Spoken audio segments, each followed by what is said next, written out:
Hi there, my name is Casey McCarl, and thank you all for joining me today.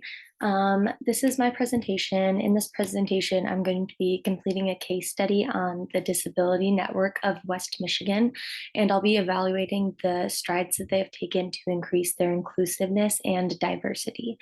The specific area of diversity I'll be focusing on is physical abilities and disabilities, specifically focusing on how this organization is working to make public spaces, parks, and lands more accessible to those with a wide range of abilities.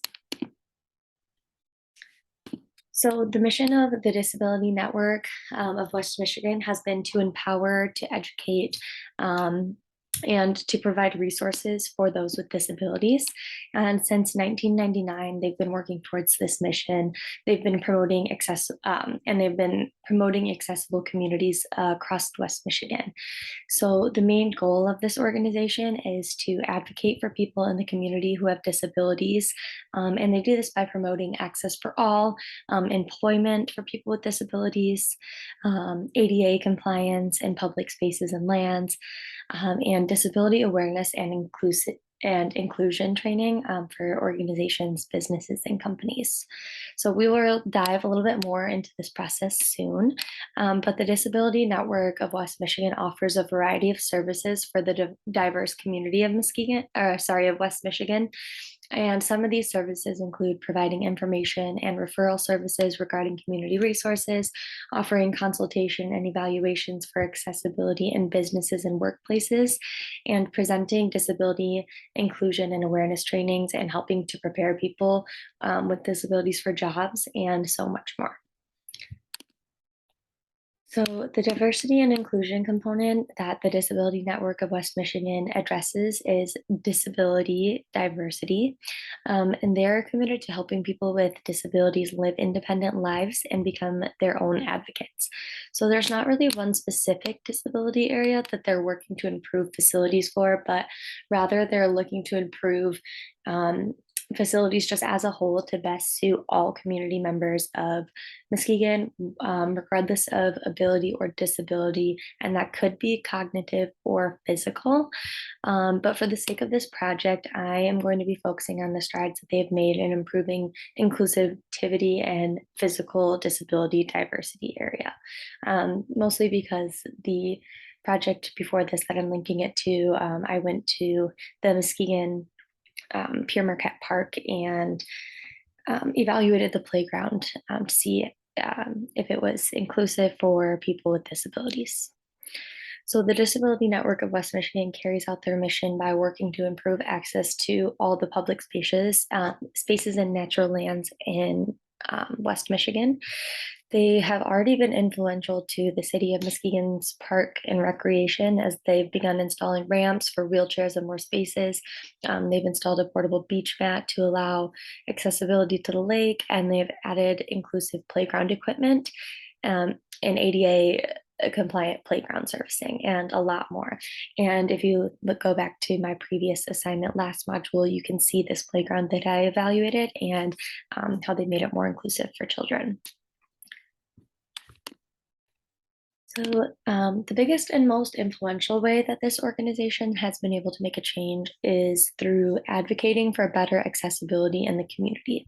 They promote access for all in public spaces, including buildings, sidewalks, parks, benches, and more. And the process that they use to promote access for all begins with making their voices heard. They attend board meetings and city planning meetings, and they promote accessibility in just a lot of different areas of the community. They rally support for the initiatives that they propose, and they partner with stakeholders to create a plan. They mentioned on their website that input from stakeholders is super important for the organization, and they are always seeking out comments and suggestions, especially from people with intellectual and developmental disabilities, because it gives them that unique perspective. And yeah. So one employee of the Disability Network of West Michigan has been a leader in enacting change throughout West Michigan, and that is Jeffrey Van Dyke. He is a peer mentor, a graphic designer, a social media manager and a community presenter at the organization. So Jeffrey was born with cerebral palsy, which gives him kind of a more practical perspective on accessibility issues. And he has really just been a key member of the organization and has been successful in his advocating for more accessibility for people with disabilities in West Michigan. So, making public spaces more accessible for people with disabilities really should be a no-brainer. Everyone deserves to be able to experience and enjoy the beauty that West Michigan has to offer. Um, we have over 50 miles of Lake Michigan shoreline and incredible sandy beaches and woody trails. And having a disability really shouldn't prevent you from being able to experience them, but unfortunately it does. Um, Although their work is necessary, Disability Network has undoubtedly faced a number of challenges. Cost and budget are challenges that have no doubt come into play in their efforts to make these public spaces more inclusive. Another challenge that's come into play is challenging landscapes. This is a big issue because the lakeshore lining West Michigan is hilly, woody, sandy, pretty much anything but flat and smooth. And another issue that's common in this advocacy work is the lack of public knowledge on disability needs. And it's really hard to get people on board to, for these accessibility measures who really don't have any experiences working or living with people who do have disabilities. And it's tougher for them to understand this increased need for access to public lands. Okay, so let's go back to Jeffrey Van Dyke, a key leader within this organization. So, being in a wheelchair, Jeffrey was never really able to explore the beaches of West Michigan aside from sitting in the car in the parking lot and just overlooking the beach. But that's until recently. Muskegon State Park has introduced track chairs, which are motorized wheelchairs that can be used on the beach or trails. And Disability Network was able to successfully advocate for this increased access to the beach for people with disabilities. The beach has also introduced a 3-mile wheelchair path to the state park, and the Muskegon Luge Adventure Sports Park is another area within the state park, and they have introduced many improvements to accessibility as well, including an adaptive zip line, which is really cool. People in wheelchairs or with disabilities can strap into the wheelchair, and it's almost like a chair. Um, and they can use that. And then there's also a wheeled luge track made of fiberglass. So they're looking to make this complex into a winter sports complex that is open to people with disabilities and make it a part of the wheelchair Paralympics, I believe it's called. Correct me if I'm wrong, but yes, so these are just really major accomplishments for the city of Muskegon and the Disability Network. And hopefully these accomplishments will pave the way for more public spaces to increase accessibility for people who are disabled. These are really great improvements that have given our community hope for what's to come, and the work's really not over yet. The Disability Network of West Michigan is committed to continuing their work and providing resources and services for people who are disabled in hopes of improving their lives and leading them towards a life of independent living. So these are just some pictures of Jeffrey Van Dyke. This is him on the track chair on Muskegon State Park. This is that motorized track chair right there. And then here is the zip line, the adaptive zip line right there.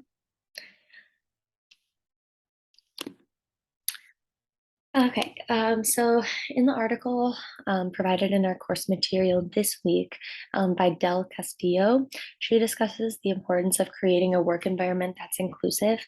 And the article talks about numerous strategies for building an inclusive workplace. And one part that really stuck out to me and related back to this project is when she talked about how an inclusive workplace helps companies understand the needs of a diverse customer base.